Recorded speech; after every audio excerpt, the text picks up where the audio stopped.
Hello guys, good morning. Welcome back to my channel. Rita চ্যানেলে সবাইকে জানাই স্বাগত আর অনেক অনেক শুভেচ্ছা। বড়দের জানাই প্রণাম আর ছোটদের জানাই বুক ভরা ভালোবাসা। একদিন তরিখানা থেমেছিল এই ঘাটে লেগে, বসন্তের নতুন হাওয়ার বেগে। তোমরা শুধাই ছিলে মোরে ডাকি, পরিচয় কোনো আছে নাকি, যাবে কোনখানে? আমি শুধু বলেছিলাম কে জানে। নদীতে লাগিল দোলা, বাঁধনে পড়িল টান, একা বসে গাহিলাম যৌবনের বেদনার গান। তো বন্ধুরা, একটু রসিকতা করে ফেললাম তোমাদের সাথে, কারণ এই নদী একটা সমুদ্রে যখন তুমি যাতায়াত করবে নদীতে, মনটা একটা আলাদা রকম মনের মধ্যে অনুভূতি হয়। তাই কবিগুরু রবীন্দ্রনাথ ঠাকুরের এই পরিচয় কবিতার লাইন কয়েকটা মনে পড়ে গিয়েছিল, তাই আবেগে বলে ফেলেছি। তো বন্ধুরা, সামনেই ভোট, তো খুব সামনেই ভোট, তো দেখতেই পাচ্ছ চারিদিকে ভোট হয়ে যাচ্ছে অলরেডি। আমাদের এখানে 1 তারিখে ভোট, আর একটা নাগরিক ভোট না দেওয়া দেশের কতটা ক্ষতি অবশ্যই তো সবাই জানো। তাই সকাল সকাল রওনা দিয়ে দিয়েছি। কোথায়? অ্যাকচুয়ালি আমার মা মামার বাড়িতে প্রায় 20 দিন 25 দিন আজকে 12-13 বছর পরে, 10-12 বছর পরে মামার বাড়িতে গিয়েছে। তো তার জন্য মাকে আনতে যাচ্ছিলাম, আমি দিয়ে এসেছিলাম আমি যখন এক্সাম দিতে গিয়েছিলাম।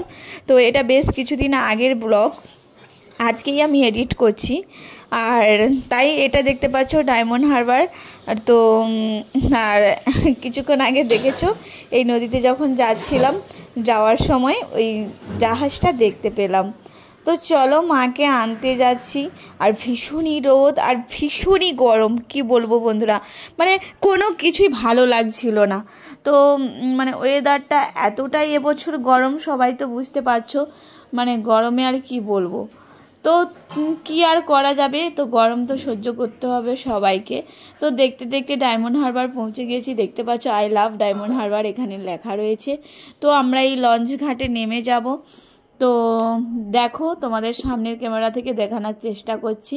আর ডায়মন্ড হারবার একটা ঘোরার প্লেস, আর যারা ঘুরতে ইচ্ছুক, তো শিয়ালদা ট্রেন ধরে Diamond Harbour, Sealdah to Diamond Harbour অবশ্যই তোমরা চলে আসতে পারো। দেখতে দেখতে দাঁড়িয়ে আছি, শুধু লাইন দেখো। আর এখানে পুলিশ চেকিং করছে ভোট বলে, যারা যাত্রীবহন যারা আসছে না মালপত্র নিয়ে, ওদের চেকিং করছে মালগুলো। তো দেখতে দেখতে অলরেডি ভিতরে প্রবেশ করে গিয়েছি।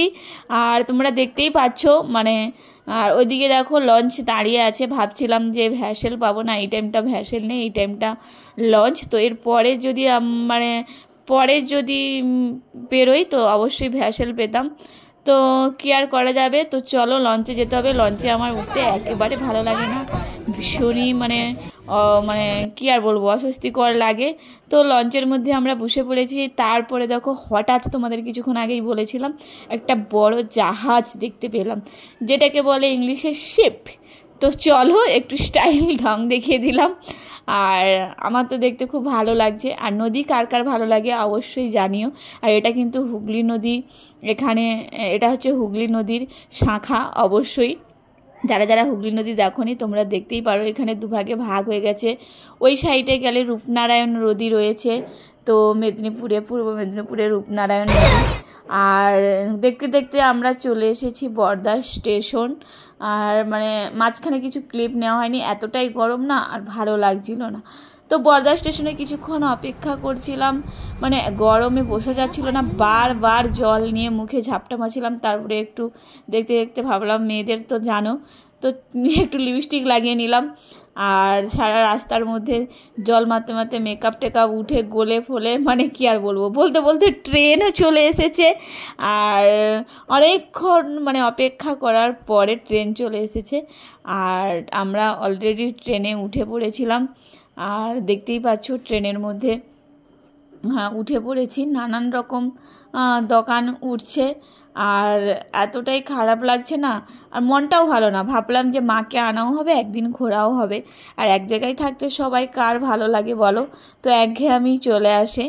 তো দেখতে দেখতে দেখতে দেখতে দেখতে পাচ্ছ ট্রেন দাঁড়িয়ে আছে, কিছুক্ষণ পরে ছাড়বে অবশ্যই। আমরাও দাঁড়িয়ে রয়েছি ট্রেনের মধ্যে। আর ট্রেনটা ছাড়লে অবশ্যই তোমাদের ভালো করে দেখাবো। আর এই ক্লিপটা না কখন এরকম হয়ে গেছে আমি বুঝতেই পারিনি।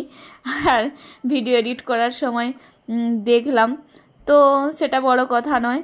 তো চলো, দেখতে দেখতে দেখতে পাচ্ছ দাঁড়িয়ে রয়েছি, ঘামে ভিজে যাচ্ছি। একটু আগে মানে ঠান্ডা জল নিয়ে চোখে মুখে দিলাম, কি বলবো, তাও দেখো যেন চান করে নিচ্ছি। তো মামার বাড়ি থেকে পরের দিন রওনা দিয়ে দিয়েছি বাড়ির উদ্দেশ্যে। আর এখানে দেখতে পাচ্ছ বোন, ছোটো মামার মেয়ে, বৌদি টৌদি সবাই এসেছিলো ছাড়তে।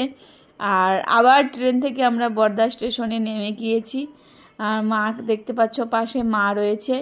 আর ট্রেন থেকে নেমে দেখতে পাচ্ছ ওটা টোটো বা টেকার দাঁড়িয়ে থাকে। তো মানে যা খুশিতে উঠতে পারো। তো আবার দেখতে পাচ্ছ দেখতে দেখতে চপ মুড়ি নিয়ে আবার আমরা ভ্যাসেলের মধ্যে উঠে পড়েছি। তো পরের দিন একটু দরকারে মার্কেটে এসেছিলাম, ভাবলাম যে মাকে দর্শন করে যাই। আর দেখতেই পাচ্ছ এখানে শনিবার যেহেতু প্রচণ্ড ভিড় থাকে এখানে, মানে এভরিডেই প্রচণ্ড ভিড়, কি আর বলবো বন্ধুরা। তো ভিডিওটা যদি ভালো লেগে থাকে অবশ্যই লাইক কমেন্ট শেয়ার আর পাশে থাকা বেল আইকন বাটনটা প্রেস করতে কিন্তু ভুলো না। তোমরা কেউ সাপোর্ট করছো না, প্লিজ প্লিজ দয়া করে তোমরা সবাই সাপোর্ট করো। একে অপরকে সাপোর্ট করলে অবশ্যই আগে বাড়তে পারবো। আর সবাই দেখো পুজো দিচ্ছে। আর এখানে সবথেকে মজার বিষয় হচ্ছে